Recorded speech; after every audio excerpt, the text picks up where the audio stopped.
Hello friends, welcome back to my YouTube channel. കഴിഞ്ഞ ദിവസം ലുലു പോയപ്പോൾ നല്ല ചക്ക ഇരിക്കുന്നുണ്ട് കേട്ടോ. ചക്ക നല്ല മണമായിരുന്നു, പക്ഷേ മധുരം ഉണ്ടോയെന്നുള്ള കാര്യത്തിൽ ഡൗട്ടായിരുന്നു. എന്തായാലും വാങ്ങി, കാരണം ഞാൻ ആദ്യം ഇതിൻ്റെ വില കണ്ടിയപ്പോൾ ഞെട്ടിപ്പോയി, വേണ്ടാന്ന് വെച്ചു. പക്ഷേ തനുക്കൂട്ടൻ പറഞ്ഞു ചക്ക തിന്നണം. അതുകൊണ്ട് തനുക്കൂട്ടൻ്റെ വാശി കാരണം വാങ്ങിച്ചു കൊടുത്തു കേട്ടോ. സോ ഒരു 10-700 രൂപയുടെ ചക്കയുണ്ട് ഏകദേശം. പണ്ടേ ഉള്ളത് ചക്ക മുറിച്ച് കഴിഞ്ഞാൽ അതിൻ്റെ സൈഡിലുള്ള എല്ലാ ചുളകളും ഞാനിനി പറിച്ചു തിന്നും. അതൊരു അവസാനം ഒരു കുഴി, നമ്മൾ മാന്തി എടുക്കുന്ന പോലെ ആക്കി വെക്കും കേട്ടോ. സോ നല്ല ടേസ്റ്റ് ആയിരുന്നു ചക്കയ്ക്ക്. ചക്കയും കാട്ടി കൂടുതൽ ആ ഒരു പീസിനകത്ത് കൂടുതലും ചകിണിയായിരുന്നു കേട്ടോ. പക്ഷേ ചകിണിയും കൂടെ ഒരു പ്രയോജനം ഉണ്ടായിരുന്നു. നല്ല മുട്ടൻ ചകിണിയായിരുന്നു, നല്ല ഒടുക്കത്തെ മധുരമായിരുന്നു ആ ചകിണിക്ക്. പണ്ടേ ഉള്ളതാണ്, നല്ല രുചിയുള്ള ചകിണിയാണോ എന്ന് ഞാൻ ചകിണി കഴിക്കാറുണ്ട് കേട്ടോ. ആരും കുറ്റം പറയാനൊന്നും വരണ്ട, നല്ല മധുരമുള്ള ചകിണിയായിരുന്നു, ആരായാലും കഴിച്ചു പോകും. സോ ഞാൻ ചക്കയെല്ലാം കൂടെ പറിച്ചൊരു പാത്രത്തിനായിട്ട് ഇട്ടപ്പോഴത്തേനും തനിക്കൂട്ടൻ ഓടി വന്നു കേട്ടോ. കാരണം സ്മെല്ലടിച്ചു, ചക്കയുടെ മണം അടിച്ചപ്പോഴും തനിക്കൂട്ടൻ ഓടി വന്നു. ആ പാത്രം എടുത്തുകൊണ്ട് തനിക്കൂട്ടൻ ഡൈനിങ് ടേബിളിൽ പോയിരുന്ന് കഴിക്കാനും തുടങ്ങി.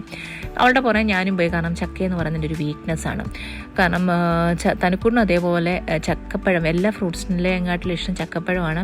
ഞാൻ ആദ്യമേ 2 പീസ് എടുത്ത് തബിക്ക് വേണ്ടി മാറ്റി വെച്ചിട്ടുണ്ടായിരുന്നു. ഞാൻ ചോദിച്ചു, തനുക്കൂട്ടാ കഴിച്ചുകൊണ്ടിരിക്കുന്ന ഒരു പീസ് എനിക്കിതാ. അവൾ ആദ്യം ഒന്ന് കൈ നീട്ടി, ഞാൻ പറഞ്ഞ ഫുള്ള് കഴിച്ചോട്ടെ ചോദിച്ചപ്പോൾ തിരിച്ച് അതേപോലെ എൻ്റെ കയ്യിൽ നിന്നും തട്ടി മാറ്റി എടുത്തുകൊണ്ട് പോയി കേട്ടോ.